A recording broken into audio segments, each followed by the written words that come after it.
Good morning, YouTubers. Today I'm going to review what many arguably consider one of the greatest sports games on the 8-bit NES, Tecmo Bowl and its sequel, for this episode what I'll call Tecmo Superb Owl.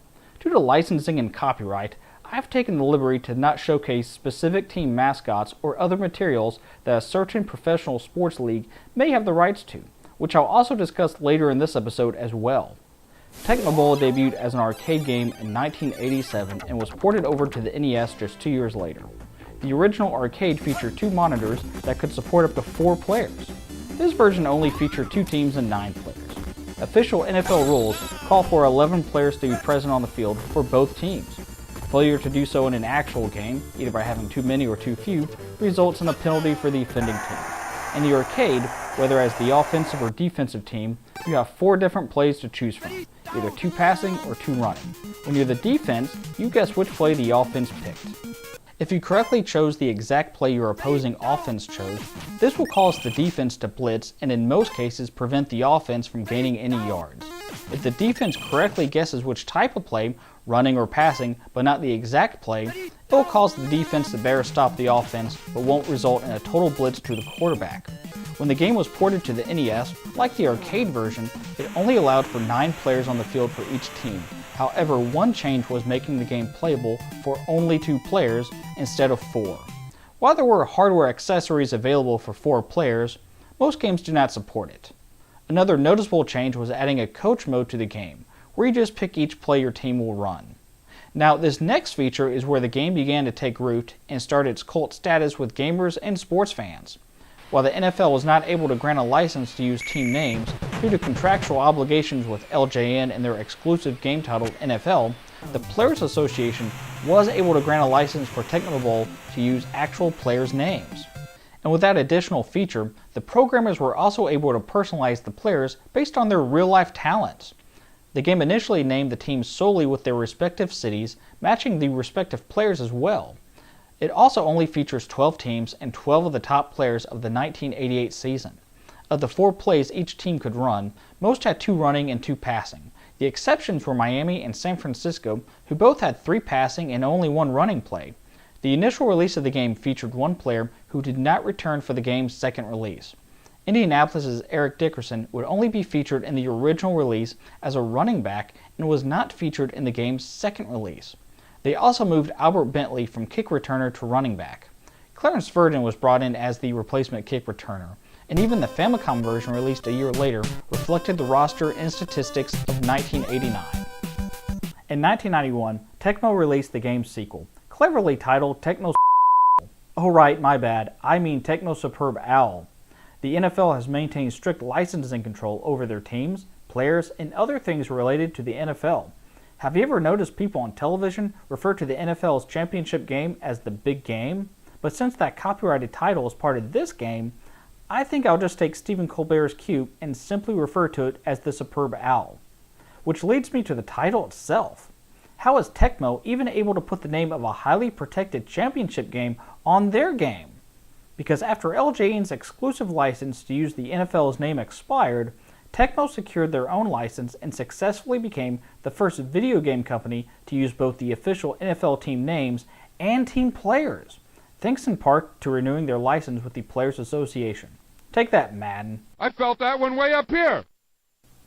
Included in this new edition were all 28 teams, plus expanded rosters, playbooks, and statistical tracking. One thing the game did not include were rookie draft picks from 1991, but one thing they did include was a roster of 30 players instead of the first game's 20. Plus, this game included the actual NFL rule of 11 players on the field for each team, compared with 9 for the original. Also added was the entire 1991 regular season schedule, including playoff games, the Pro Bowl, and as the game's title suggests, the Superb Owl. Some of the downsides, which I think are very few, are the absence of penalties and the inability to break a tackle. But you quickly forget that stuff after you throw a 100-yard touchdown pass to Bo Jackson. So let's start playing on the Raiders. I'm Bo Jackson, and hopefully he'll show up. That's no fair. Bo Jackson's too fast. Guys, do we want Cleveland back or don't? Oh, here we go. Bye-bye. See, Peter, he's too fast. You gotta tackle me. It's B. You gotta press B. I'm pressing B. He's too fast. Going over here? Going over here now? Never get tired. Change your guy, Quagmire. Change your guy. I'm trying. Peter's cheating. You're cheating, Peter. I'm not cheating, I'm following the rules. I'm just really good. Speaking of which, now would be a good time to discuss the players used in the game. If kids today pick this up and wonder why Bo Jackson can outrun every player in the game at any given time, that was no accident. The game was programmed to reflect the player's actual abilities. And in real life, Bo Jackson could outrun anybody. He was a Heisman Trophy winner in college for a reason.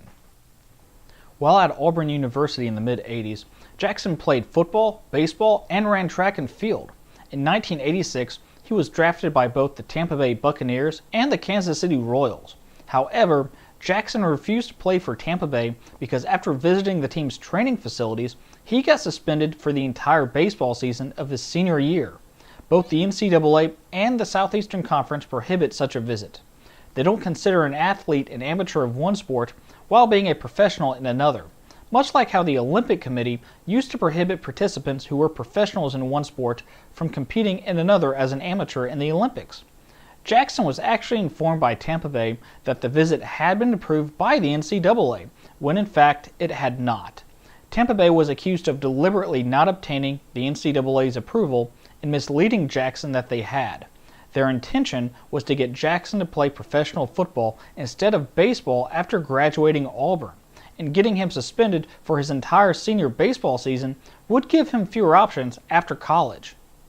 Understandably, Jackson blamed Tampa Bay for causing him to miss his senior baseball season, and despite the fact he couldn't play his senior year, he was still a top draft pick and was selected by the Kansas City Royals. Jackson made the unusual decision to play both sports professionally, eventually getting drafted by the Los Angeles Raiders. But how does someone who's playing baseball from April to October play football from August to January? To put it bluntly, he actually missed the first half of the NFL season each year. And despite that, he still made a valuable impact just playing half the season. His contract with the Raiders allowed him to play the entire baseball season before switching uniforms for the Raiders each year. In his rookie season during the Week 12 game against the Seattle Seahawks, in only his fifth game in the NFL, Jackson came on the field after the Seahawks' Brian Bosworth bragged to the media about how he was going to, quote, contain the Raiders' running back, Bo Jackson. Even though the Raiders headed into that game with a record of 3-7, which included a 7-game losing streak, Bosworth was unable to fulfill his promise.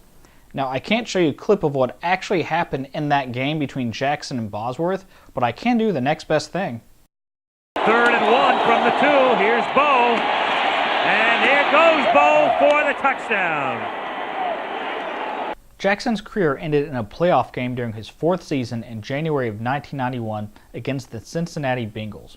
During a tackle, Jackson suffered a hip injury that would end his football career for good. The Royals also cut him from their roster as well. He would get picked up by the Chicago White Sox, eventually ending his career with the California Angels in 1994 at age 32 after only 8 seasons. Bo Jackson remains, as of the release of this video, the only person to play in both a Pro Bowl and an MLB All-Star game in the same year. It's impossible to discuss this game and not mention Bo Jackson in some way. Growing up in Alabama during the 80s and 90s, he was incredibly popular, so that's why I spoke a little more about him than others. But moving on back to Tecmo Superb Owl. With the huge success that this game became, Tecmo ported 16-bit versions to the Super Nintendo and Sega Genesis in 1993, updating the rosters for that year. With these 16-bit versions, the graphics were obviously better, with added features such as changing the playbook during the game, a dive play option, and even weather conditions. Hey look, it's snowing at the Pro Bowl in Hawaii! 2 more sequels for both the Super Nintendo and Sega Genesis followed in 1994 and 1995.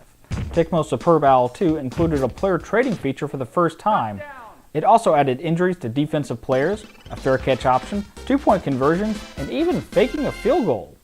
Tecmo Superb Owl 3 Final Edition, which you'll soon discover was anything but a final edition, continued to add new features, most notably being the in-game presentation, something that's standard on any sports game today.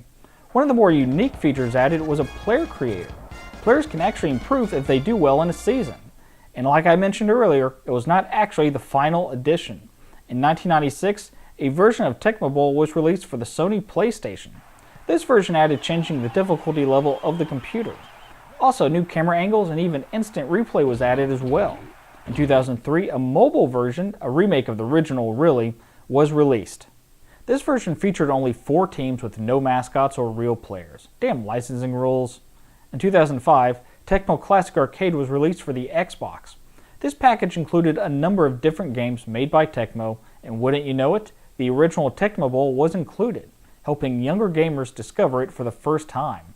But probably the biggest reason both newer and veteran gamers continue to play was the advent of ROM hacks that began appearing online.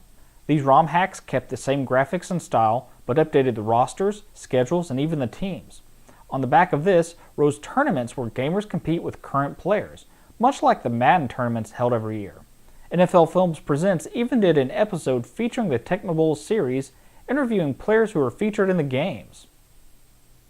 Now, is Tecmo Bowl or the Superb Owl sequel the greatest sports video game of all time? That's a matter of opinion. Many gamers would probably think the Madden series provides some of the greatest sports video games.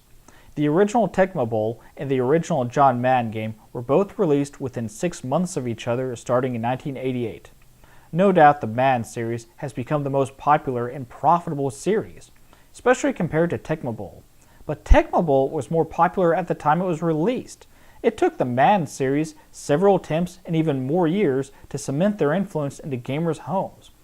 While ROM hacks have allowed gamers to update Tecmo Bowl's roster, the graphics haven't changed at all. While at the same time, the Madden series continues to revolutionize the sports genre in video games. But both are arguably equally popular. Why is that? Well, gamers always want the latest and greatest in gameplay, but they also crave that nostalgia that Tecmo Bowl offers. So let the debate continue. In the meantime, I'm going to keep handing the ball off to Bo Jackson and let him continue to run 90-yard touchdowns. Speaking of which, whatever happened to Bo Jackson?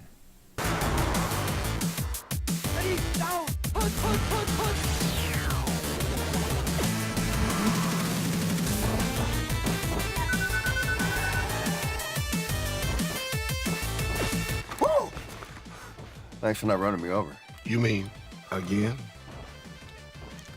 Just take it to the house. That's it for this episode of The Bearded Nerd. Thanks for watching. Click the subscribe button to keep up with future videos, and feel free to write hateful comments below. See you next time.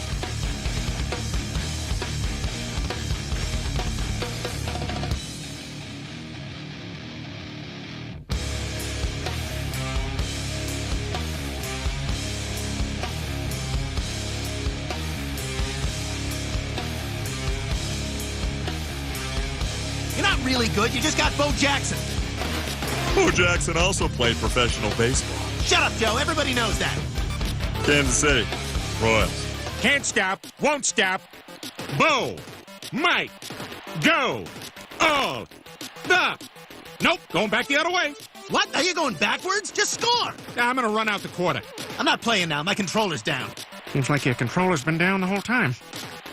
Who's Varys? You gotta switch off Varys. Get it to Ronnie Lott. Pretty much anyone but Varys. Oh, no, I'm all the way back here now. I'm in my own end zone. What am I doing? Too bad I'm not Bo Jackson. Oh, wait, I am. Ridiculous. Oh, yeah. Here you go, Quagmire. You're about to tackle me. But then... Damn it! Less than a minute. Shut up, Joe! He's gonna do it. He might do this. I don't know. A lot of football still to be played here. I'm hitting reset. Don't you dare hit reset. You hit reset, you're banned for life. I hate this. Joe, do you want to play? Yeah, I like being this guy. A zig. A zag. A touchdown. Yeah! I won the game. And now I'm gonna jump Bo Jackson!